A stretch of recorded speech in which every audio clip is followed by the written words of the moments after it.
Shri C R Neelakantan ഇന്നലെ Shri Krishnankutty minister അദ്ദേഹം പറയുന്നുണ്ടായിരുന്നു, ഈ പറയുന്ന ഒരു പ്രാദേശിക നിയന്ത്രണം ഗുണം ചെയ്തു, വൈദ്യുതി ഉപയോഗം കുറഞ്ഞിട്ടുണ്ട് എന്ന് അദ്ദേഹം പറയുന്നുണ്ടായിരുന്നു.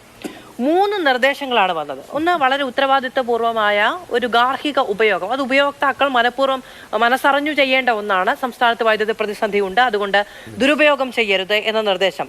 വാണിജ്യ വ്യാവസായിക ഉപഭോക്താക്കൾ രാത്രികാലത്ത് ഉള്ള ഉപയോഗം കുറയ്ക്കണം എന്നൊരു നിർദ്ദേശം. അതുപോലെ രാത്രിയിൽ കാർഷിക പമ്പുകൾ അടക്കം നിയന്ത്രിക്കേണ്ട ഒരു സാഹചര്യം. നേരത്തെ ശ്രീ ജ്യോതികുമാർ ചാമക്കാല കാണിച്ചതുപോലെ EV ചാർജിംഗ് സംവിധാനമൊക്കെ പെട്ടെന്ന് കഴിഞ്ഞ ഒരു വർഷത്തിനുള്ളിൽ ധാരാളം ഇത്തരത്തിലുള്ള ഇലക്ട്രിക് വെഹിക്കിളുകളുടെ വരവുണ്ടായിട്ടുണ്ട് നമ്മുടെ വിപണിയിൽ, ആളുകൾ ഉപയോഗിക്കുന്നുണ്ട്. അപ്പൊ അതും നമ്മുടെ ഒരു വൈദ്യുതി ഉപഭോഗത്തിന്റെ നിരക്ക് വർദ്ധിക്കാൻ കാരണമായിട്ടുണ്ടാകും. ഇതിൽ ജനങ്ങൾക്കൊരു വലിയ പങ്കുണ്ട് അല്ലെ?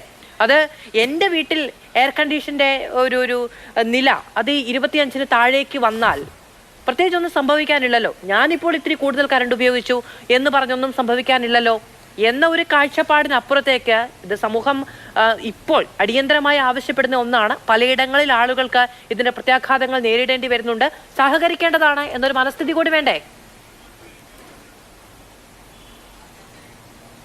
തീർച്ചയായിട്ടും ഇത് ജനങ്ങൾക്ക് പങ്കുണ്ട്. പക്ഷെ ജനങ്ങൾ പങ്കെടുക്കണമെങ്കിൽ അതിലൊരു വിശ്വാസ്യത വേണം. മാധു, അവിടെയാണ് പ്രധാന പ്രശ്നം. തീർച്ചയായിട്ടും ഇപ്പൊ നമ്മളൊക്കെ പീക്ക് ടൈമിൽ ഉപഭോഗം പരമാവധി കുറയ്ക്കണം എന്നും പീക്ക് ടൈമിൽ ഉപയോഗിക്കുന്ന വൈദ്യുതിക്ക് എല്ലാവർക്കും തന്നെ, ഞാൻ അങ്ങനെ അഭിപ്രായപ്പെടുന്ന ആളാണ്, ഒരു മിനിമത്തിൽ മീതെടുക്കുന്ന പീക്ക് ടൈമിൽ എടുക്കുന്ന എല്ലാ വൈദ്യുതിക്കും അധിക ചാർജ് വാങ്ങാം, ഒരു കുഴപ്പമില്ല. പക്ഷെ ഇപ്പൊ സംഭവിക്കുന്ന എന്താ, അതിന് ഒരു ക്ലാരിറ്റി നമുക്കില്ല. ഇപ്പൊ TOD മീറ്റർ വെച്ചിട്ടുണ്ട്. ഇപ്പൊ TOD തന്നെ ഇപ്പൊ അവര് രാത്രി 10 എന്നുള്ളത് അത് മാറ്റേണ്ടി വരും എന്ന് പറയുന്നു. ടൈം ഓഫ് ഡേ മീറ്റർ വെക്കുന്നത് ഇത്ര മണി മുതൽ ഇത്ര മണി വരെ നിങ്ങൾ എടുക്കുന്ന വൈദ്യുതി കൂടുതൽ വിലയുള്ളതും അതിന് കൂടുതൽ ചാർജ് വരുന്നതും അങ്ങനെയൊക്കെ ലോകത്തിൽ പല സ്ഥലത്തുള്ള കൺട്രോൾ ഉണ്ട്. രണ്ടാമത്, ജനങ്ങളെ സംബന്ധിച്ചിടത്തോളം തീർച്ചയായിട്ടും ഉണ്ട്. എന്റെ കയ്യിൽ കാശുണ്ടെങ്കിൽ എനിക്ക് എത്ര AC വേണമെങ്കിൽ വെക്കാം, എനിക്ക് എല്ലാ സ്ഥലത്തും എന്റെ വെഹിക്കിളൊക്കെ ഇതാക്കാം, എനിക്ക് എങ്ങനെ വേണമെങ്കിൽ ഉപയോഗിക്കാം, എന്ത് ആഘോഷം വേണ്ടി നടത്താം, എത്ര ഇത് വേണ്ടി നടത്താം. ഞാൻ പറയുന്നത് അത് മതസ്ഥാപനങ്ങളും ആരാധനാലയങ്ങളും മറ്റ് എല്ലാ തരത്തിലുള്ള വ്യക്തിപരവും കുടുംബപരവുമായ ഇത്തരമുള്ള ഈ ആഘോഷങ്ങളിലും ഒക്കെ തന്നെ വൈദ്യുതി ഉപയോഗം കുറയ്ക്കുക എന്നുള്ളത് നമ്മുടെ ഒരു പ്രാഥമികമായ കടമയാണ്. അത് ഒരു സംശയമില്ല. അതൊന്നും ജനങ്ങളെ ബോധ്യപ്പെടുത്താനോ ജനങ്ങളെ അത്തരത്തിൽ വിശ്വാസത്തിലെടുക്കാനോ, ഈ പത്രത്തിൽ നിങ്ങൾ ചാനലിൽ പരസ്യം കൊടുത്തുകൊണ്ടൊന്നും ആളുകൾ അങ്ങനെ നിൽക്കില്ല. അതിന് അവർക്കുള്ള ഇൻസെന്റീവ് ഉണ്ടാവണം. ഇൻസെന്റീവ് ഉണ്ടെങ്കിലേ ജനങ്ങൾ ഒരു കാര്യം ചെയ്യും.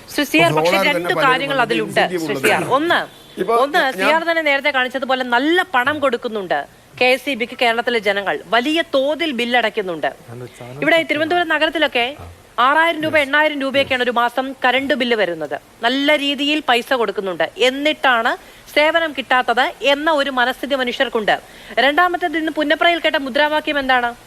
KSEBയുടെ സമീപനം.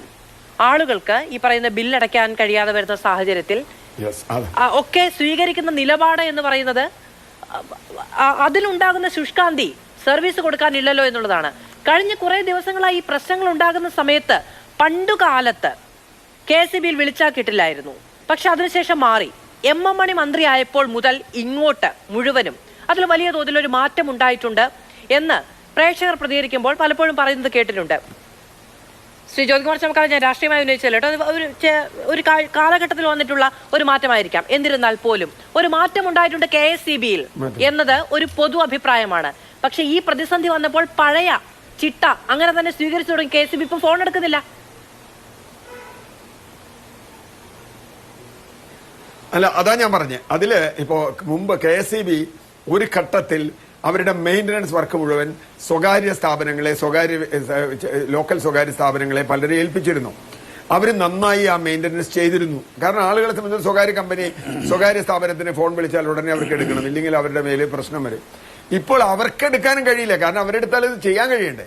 ചെയ്യാൻ കഴിയാത്തത്ര വലിയ ലോഡ് അവർക്ക് മേൽ വരികയും അവർക്ക് തന്നെ ഇപ്പൊ ഇത് ഫോൺ എടുത്താൽ മറുപടി പറയാനോ അല്ലെങ്കിൽ ചെയ്യാനോ പറ്റുന്നില്ല. അതിന് കാരണം അതാ ഞാൻ പറഞ്ഞത്, KSEBയുടെ സമീപനത്തിൽ ഉണ്ടായിട്ടുള്ള മാറ്റം പ്രധാനമായും അതാണ്. അത് സുതാര്യമോ അല്ലെങ്കിൽ ഏതെങ്കിലും അർത്ഥത്തിൽ സൗഹൃദപരമോ അല്ല KSEB. ഇപ്പൊ നേരത്തെ നിങ്ങൾ മുദ്രാവാക്യം വിളിച്ചപ്പോൾ ഞാൻ പകുതിയെ കേട്ടുള്ളൂ. ഫ്യൂസ് ഊരാൻ വരുമ്പോൾ കറണ്ട് കാശ് അടച്ചില്ലെങ്കിൽ ആ ദിവസം വന്ന് ഫ്യൂസ് വരും. ഞങ്ങൾക്ക് കറണ്ട് കിട്ടിയില്ലെങ്കിൽ നിങ്ങൾക്ക് ഒരു വിഷമവും ഇല്ല. യഥാർത്ഥത്തിൽ ഈ ഇലക്ട്രിസിറ്റി ബോർഡും നമ്മളും തമ്മിൽ ഒരു മിനിമം ഗ്യാരണ്ടി എഗ്രിമെന്റ് വയ്ക്കണേ. ഇപ്പോ സുരേഷ് കുമാറിന് അറിയാതെ ആ എഗ്രിമെന്റ് എന്താ, ഇത്ര സമയം ഇത്ര ദൂരത്തിൽ ഇത്ര വോൾട്ടേജിൽ ഇത്ര ഫ്രീക്വൻസിയിൽ എനിക്ക് വൈദ്യുതി തന്നുകൊള്ളാമെന്നാണ് ആ ഗ്യാരണ്ടി ലംഘിക്കപ്പെടുകയാണ് നിരന്തരമായിട്ട്. അതിന് കാരണം പറയുന്നത് സാങ്കേതിക കാരണം, അല്ലെങ്കിൽ ഒരു തരം എന്താ പറയാ മൂർഖൻ കാരണങ്ങൾ. ഞങ്ങൾക്ക് ഇപ്പോഴും അത്രേ സൗകര്യമുള്ളൂ എന്ന് പറയുക, അല്ലെങ്കിൽ ഫോൺ എടുക്കാതിരിക്കുക, ഇത്തരം കാര്യങ്ങൾ വരിക. മാത്രമല്ല, ഏതെങ്കിലും ഒരു പ്രദേശത്ത് മാത്രം സ്ഥിരമായി ഇങ്ങനെ സംഭവിക്കുന്നുവെന്ന് അവർക്ക് തോന്നുക. ഇപ്പൊ മറ്റൊരു പ്രദേശത്തില്ല. ഇപ്പൊ അത് പറഞ്ഞ് തിരുവനന്തപുരത്ത് ഒരു സ്ഥലത്തുണ്ടെങ്കിൽ വേറെ സ്ഥലത്ത് ഇല്ല എന്ന് വരുമ്പോൾ തീർച്ചയായും നമ്മൾ സാധാരണ ഇലക്ട്രിസിറ്റിയെ പറ്റി പറയുന്ന കാര്യതാ, അപ്പുറത്തെ വീട്ടിലും പോയെങ്കിൽ നമുക്ക് വലിയ സമാധാനം നമ്മുടെ പോയെങ്കിലും എന്ന് പറഞ്ഞ പോലെയുള്ള ഒരു സംഗതിയുണ്ട്. അപ്പൊ ഇവിടെ പ്രശ്നം എന്താ, ഈ KSEB ജനങ്ങളെ കൂടെ കൊണ്ടുപോകണമെങ്കിൽ ഇത് വിദഗ്ധരുടെയോ അല്ലെങ്കിൽ ജലാശയങ്ങളുടെയോ മാത്രമല്ല, ജനാശയങ്ങൾ കൂടി വേണം. ജനങ്ങളെ ഇതിന്റെ കൂടെ നിർത്താൻ KSEBക്ക് കഴിയണം. KSEBക്ക് കഴിയാതിരിക്കുന്നതിന് ഒരു കാരണം ഞാൻ പറയാം. ഇതിന്റെ നിയന്ത്രണം, ഇപ്പോ സോളാറിന്റെ ഒരു ഘട്ടം വന്നപ്പോൾ സോളാറിനെ KSEB വലിയ കാര്യമായിട്ടൊന്നും സപ്പോർട്ട് ചെയ്തില്ല. അതിന് കാരണം KSEBക്ക് അങ്ങനെ വന്നാൽ ഇത് ഗ്രിഡിന് പുറത്തുള്ള നിയന്ത്രണമാവും. ഇപ്പൊ എനിക്ക് വേണമെങ്കിൽ ഗ്രിഡ് കട്ട് ചെയ്തിട്ട് എനിക്ക് എടുക്കാൻ കഴിയുന്ന തരത്തിൽ എനിക്ക് കുറച്ച് വലിയ ബാറ്ററി സംവിധാനമൊക്കെ ഉണ്ടെങ്കിൽ, അതിന്റെ പാരിസ്ഥിതിക പ്രശ്നമൊക്കെ വേറെ, ആ വലിയൊരു ബാറ്ററി സംവിധാനം ഉണ്ടെങ്കിൽ എനിക്ക് ഇലക്ട്രിസിറ്റി ബോർഡിന്റെ വൈദ്യുതി വേണ്ടാന്നേ. അങ്ങനെ പോലും ചെയ്യാൻ കഴിയും. ഞാൻ കൊടുക്കുന്നത് വേറെ, എനിക്ക് വേണ്ടാന്നേ. സർപ്ലസ് വൈദ്യുതിയുള്ള ആളുകളുണ്ട് പലരും. പകൽ പ്രത്യേകിച്ചും ചൂട് കൂടുമ്പോൾ സോളാർ ഉൽപാദനം കൂടും. ഞാൻ പറഞ്ഞത് അവരോടൊക്കെ എടുക്കുന്ന സമീപനം, അവരുടെ വില കണക്കാക്കുന്നതിൽ കഴിഞ്ഞ കുറേ ദിവസം മുമ്പ് ചില തർക്കങ്ങളുണ്ടായി. അതടക്കം വരുമ്പോൾ അത് ജനങ്ങളെ കൂടെ നിർത്തുന്ന ഒരു സമീപനം ഇലക്ട്രിസിറ്റി ബോർഡിൽ. ഞാൻ ഇപ്പോഴും പറയുന്നു, കൃത്യമായ ലോഡ് ഷെഡിംഗ് ആയിരുന്നുവെങ്കിൽ ആളുകൾ ഇതിനേക്കാൾ സഹകരിക്കുമായിരുന്നു. ഇതിപ്പോൾ അപ്രഖ്യാപിത ലോഡ് ഷെഡിംഗ് കുറെ ദിവസമാവുക, എപ്പോ വരുമെന്നറിയില്ല എന്നാവുക. മുമ്പ് ഞാനത് ഇപ്പോഴും പറയുന്നത്, പ്രഖ്യാപിതമായ കൃത്യമായ ഒരു ഡിവൈഡഡ് ലോഡ് ഷെഡിംഗ് പ്ലാൻ ചെയ്ത്, അതൊക്കെ ലോഡ് ഡിസ്പാച്ച് സെന്ററിലും ഇവർക്ക് കൃത്യമായിട്ട് അറിയാലോ ഓരോ ഫീഡറിലും എത്ര പവർ സമയത്ത് പോണെന്ന്, അത് ചെയ്യാൻ കഴിയും. പിന്നെ ഉൽപാദനവുമായി ബന്ധപ്പെട്ട പ്രശ്നം